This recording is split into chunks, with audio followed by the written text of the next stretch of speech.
Some of you, you've been bending over backwards, twisting yourself into shapes God never made you for, just to get a little drop of attention from people who wouldn't even lean forward for you.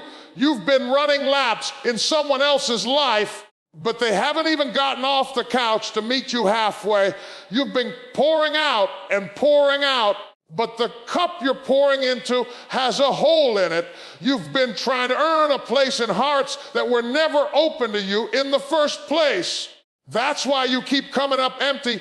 That's why no matter how much you give, it's never enough. Not because you're not enough, but because their heart was never your home. I came to tell somebody today, you've got to stop begging at tables where your presence is only tolerated, not celebrated. You know the difference. You know what it feels like when you walk in the room and eyes light up. And you also know what it feels like when you walk in and the air gets cold. One of those rooms is where you belong. The other is where you've been forcing yourself to fit. And let me tell you something about forcing yourself to fit.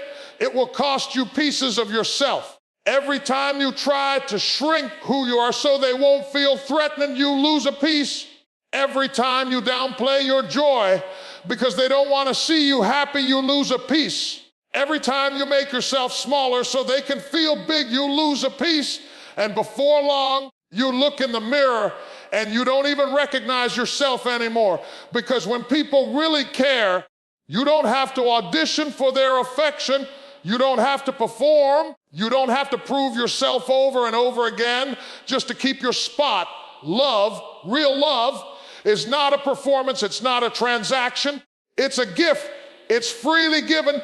I wish somebody would have told you that sooner. I wish somebody would have told you that the moment you start auditioning for someone's love, you've already stepped into a losing game. Because if you have to audition to get it, you will have to perform to keep it. And you weren't made to live your life on stage 24/7, trying to please an audience that doesn't even clap for you. You know what God does when He loves you. He loves you, period. He doesn't love you if. He doesn't love you when. He doesn't love you because He loves you in spite of. He loves you through. And the people He sends into your life with real love will carry that same spirit. They'll love you on your bad days. They'll love you when you're not at your best. They'll love you when you've got nothing to give back. But you can't see those people when you're still begging crumbs from people who have a full table and won't even push a plate your way. Some of you have been camping outside of hearts that are locked, knocking and knocking, waiting for someone to open a door that God never gave them the key for. Sometimes the rejection you're feeling is not a curse. It's protection. Sometimes their distance is not punishment, it's direction. God is pulling you back from a place that cannot hold your destiny. He is separating you from people who cannot carry your purpose. You think they're ignoring you because you're unworthy. No, they're ignoring you because your future outgrows their capacity. I know it hurts. I know it's lonely when you finally stop chasing. I know there's an ache in your chest when you realize they never cared the way you cared. But I also know this, the day you stop begging is the day you start breathing again. The moment you step back from that table, you make room for the one God prepared for you. A table where you don't have to beg, where you don't have to prove, where you don't have to shrink. A table where your presence is a blessing, not a burden. So I'm telling you right now, take your seat at the wrong table and push it back. Stand up, straighten your back, lift your head, and walk away with dignity, because begging is not your portion. Love is, value is, honor is. And if they couldn't see it, that's not your loss. That's theirs. Don't confuse their silence with peace.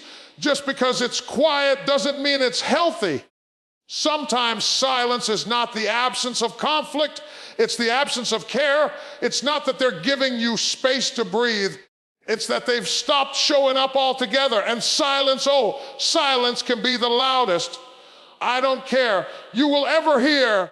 When people care, you can feel it in their word, you can hear it in their tone, you can see it in their actions. You don't have to decode mixed signals because the signals are clear. They show up they check in, they stand with you. But when someone stops calling, stops asking, stops leaning in, stops showing interest, you don't need another sign. You've already got your answer. The problem is, some of you are treating their lack of priority like it's a challenge. You're saying, if I just love them harder, if I just prove myself one more time, if I just hang in there a little longer, maybe they'll see my value. But hear me, when someone shows you you're not a priority, that's not an invitation to try harder. That's a signal to get up and move on. You see, God didn't design you to live in a constant state of proving. You were not built to chase someone who refuses to see you. And you can't convince somebody to value you when they've already decided they don't. That's not your mission. That's not your assignment. That's not your calling. Some of you have been exhausting yourself trying to resuscitate relationships that God has already called time of death on. You've been pouring into people who are not even thirsty. You've been knocking on doors that God locked for your protection. And you think you're being loyal, but in reality, you're being delayed. The truth is their indifference is a mercy in disguise, because if God allowed them to fake it just a little longer, you'd still be trapped in a situation that was slowly suffocating you. Sometimes God will let the mask fall so you can see the truth. Sometimes he'll allow the distance to grow so wide you can't pretend it's not there anymore. That's his way of saying, child, wake up. This is not where you belong. And yet we fight it. We hold on to the history. We replay the good moments like a highlight reel in our minds. We tell ourselves, they were there for me once. They cared for me once. But what good is once when right now they are absent? What good is a memory if the reality is empty? You've got to stop making excuses for people who have already excused themselves from your life. You've got to stop defending their absence as if it's your fault they left. Sometimes it's not that you did anything wrong. It's that they never had the capacity to handle the weight of who you are. And when you finally see it for what it is, it's like the scales fall from your eyes. You start realizing that all the time you were bending, they were barely noticing. All the effort you were making, they were barely appreciating. And yet you thought if you just tried harder, you could change the outcome. But child of God, you are not the potter. You can't mold somebody's heart to love you right. That's not your job. Your job is to recognize the gift you are and refuse to leave it in places where it is mishandled. So when they stop calling, hear it. When they stop showing up, see it. When they stop making space for you, believe it. Because your destiny is too important to be stuck in the waiting room of someone else's indecision. I know you want closure. I know you want them to explain, but sometimes God closes a door without giving you the reason, because the reason would only tempt you to stay. So instead, he lets the silence speak. He lets the distance speak. He lets their indifference be the wake-up call that shakes you out of the trance of trying to make it work. And when you hear that call, you have a choice. You can hit the snooze button and keep sleeping in a dead situation, or you can get up, wipe your tears, and walk toward the people and places that are assigned to your destiny. Walking away is not weakness. Don't let anybody twist that in your mind. It's not running. It's not quitting. Walking away is wisdom. It's you finally realizing, I will no longer shrink myself to fit into someone's small view of me. Because if I keep making myself smaller just to make you comfortable, I'll never grow into the person God created me to be. See, too many of us think loyalty means staying no matter what. We've been taught that to walk away is to betray, but I came to tell you today, the greatest betrayal is betraying yourself. When you ignore your own peace, your own health, your own calling, just to keep someone else happy, that's not loyalty. That's self-abandonment. And God did not create you just to abandon the very person he made you to be. You can't stay chained to people who drain you and expect to run into your destiny. How can you run when every step you take is weighted down by their drama, their negativity, their constant need to take and never give? How can you soar when every time you spread your wings, they clip them with criticism, doubt, and control? Sometimes the only way forward is away from the voices that keep you small, away from the circles that never celebrate you, away from the people who only call when they need something, away from the environments where your presence is taken for granted. And I know what you're thinking, but if I walk away, what will happen to them? Who will be there for them? Who will love them like I do? Let me set you free. You are not their savior. You are not their source. You are not the only person God can use in their life. You have been carrying a burden that was never yours to bear, and it's crushing you. Walking away doesn't mean you hate them. It doesn't mean you're bitter. It doesn't mean you wish them harm. Walking away means you love yourself enough to stop harming you.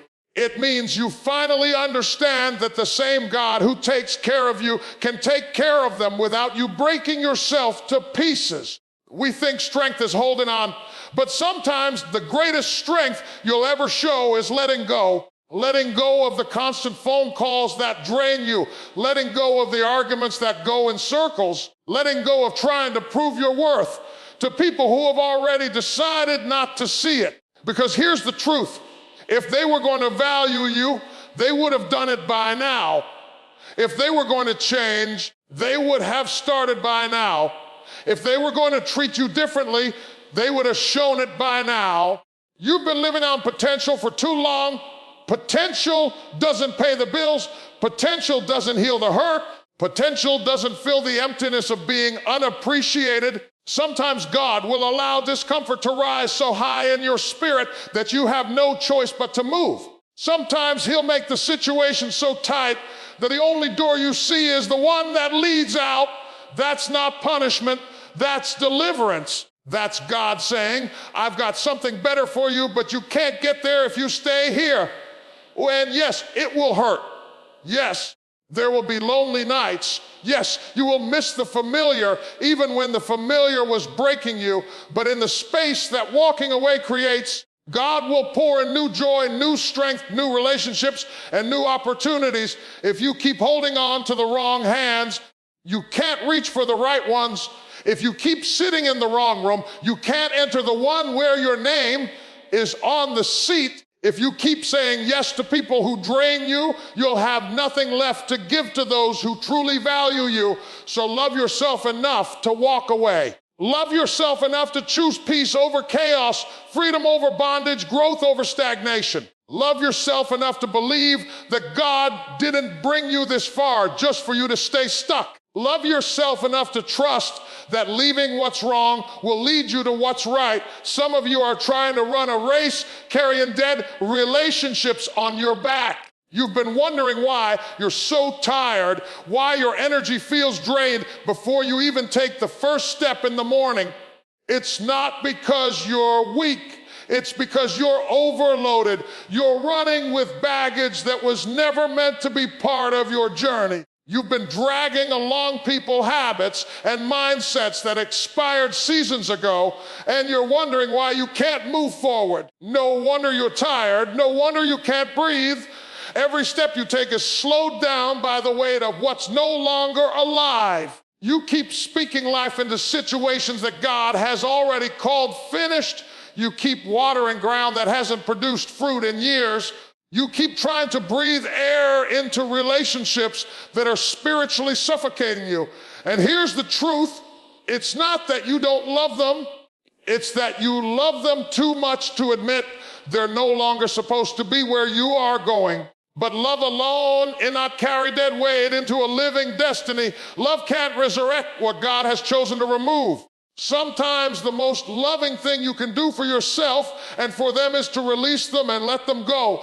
God is trying to hand you new connections, new opportunities, new blessings, but your hands are too full holding on to what doesn't hold you back. You've been clutching yesterday so tightly that you have no space for tomorrow.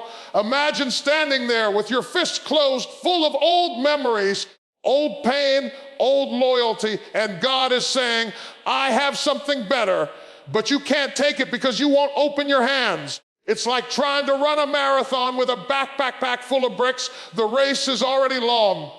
The journey is already challenging. Why make it harder by carrying things that don't serve you anymore? And some of those bricks aren't even yours. They're the weight of other people's problems, their expectations, their drama, their burdens.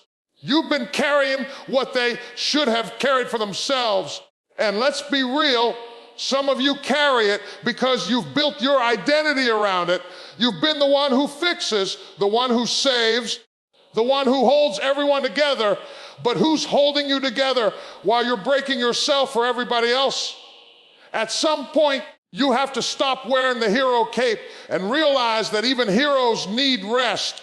You can't step into the new if you're still chained to the old. You can't run into your future if you're tied to the past. And sometimes the thing holding you back is not the devil, it's not the enemy, it's not even circumstances. It's the fact that you won't cut loose what's weighing you down. You know it's dead weight because no matter how much energy you put into it, nothing changes. You pour in your time, your heart, your resources, and it stays exactly the same. It doesn't inspire you. It doesn't push you. It doesn't bring life. It only drains. And every time you think about letting it go, guilt grips you. But guilt is not the voice of God. Wisdom is. And wisdom says, if it's killing your spirit, it's not part of your destiny. Think about it. Even Jesus told his disciples, if they don't receive you, shake the dust off your feet and keep moving. He didn't say drag them along anyway. He didn't say keep knocking until they open. He said release it and move forward, because there are some people who can't go with you and some burdens you're not meant to carry.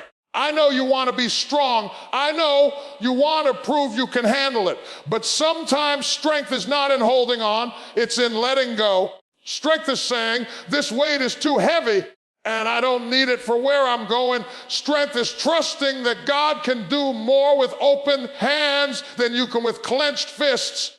And when you finally drop that weight, you will feel the difference. Your steps will be lighter.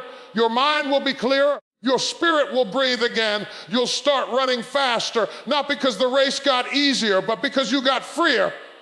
And in that freedom, you'll discover that everything God has for you is always waiting on the other side of release. When you free yourself from those who don't care, you make room for those who do. You may not see it right away, but there are people God has already assigned to your life who will fight for you, who will pray for you, who will stand in the fire with you without hesitation. But here's the thing, you can't meet them while your time, your energy, and your heart are still tied up with those who wouldn't even show up in the rain for you. Some of you have been waiting for loyalty in places that have only given you convenience. You've been mistaking shared history for shared heart. Just because someone was there once doesn't mean they're supposed to be there always. And as long as you keep entertaining those who treat you like an option, you block the ones who would treat you like a priority. God can't fill your life with the right people whilst it's still crowded with the wrong ones. He can't send you a friend who will cover you in prayer when you're still making space for someone who only covers you in gossip.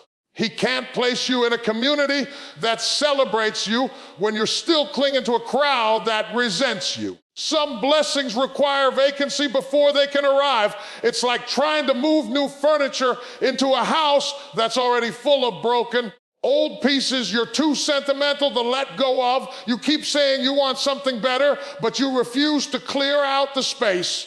God's not going to force it. He's waiting for you to make the room. And let me tell you, the people God has for you are different. They won't just clap when you win. They'll cry with you when you lose. They won't just be there for the celebration. They'll be there for the struggle. They'll stand in the fire with you, not watching from the sidelines, but right there in the heat, holding your hand, speaking life over you, saying, we're coming out of this together. But to get to them, you have to step out of the shadow of indifference. You have to stop letting the coldness of people who couldn't love you right define your worth. Just because they couldn't see you doesn't mean you're invisible. Just because they didn't care doesn't mean you're unlovable. Sometimes God hides you from the wrong eyes so he can reveal you to the right ones. And the right ones, oh, you'll know them when they come. You won't have to question their intentions. You won't have to chase them down. You won't have to perform to keep them close. They'll be consistent. They'll be genuine. They'll be present. You'll feel safe with them, not because you're perfect, but because they accept you as you are while encouraging you to grow into who you're meant to be. But here's the challenge. You have to stop keeping seats reserved for people who already left the table. You have to stop sending emotional invitations to people who never RSVP. You have to stop hoping that the ones who hurt you will suddenly decide to heal you. If they wanted to, they would have by now. If they cared, they would have shown it by now. Sometimes God allows certain relationships to fade so you can finally have the capacity to receive the ones that will last. You've been wondering why certain people pulled away. It's because God was pulling you towards something better.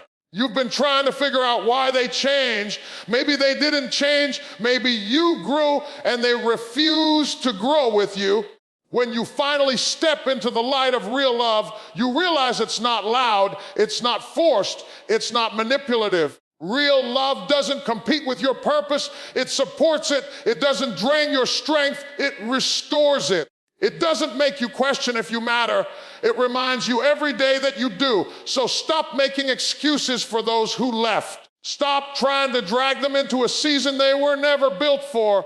Stop believing that the best days are behind you when God is trying to show you they're ahead.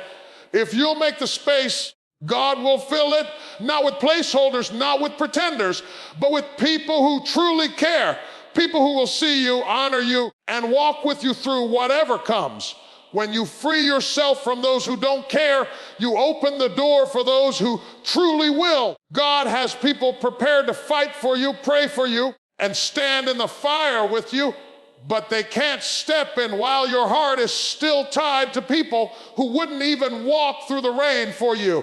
Stop holding space for those who only drain you. Step out of the cold shadow of indifference and into the warmth of real love, where you are valued, supported, and celebrated. The right people won't just watch your journey, they'll walk it with you.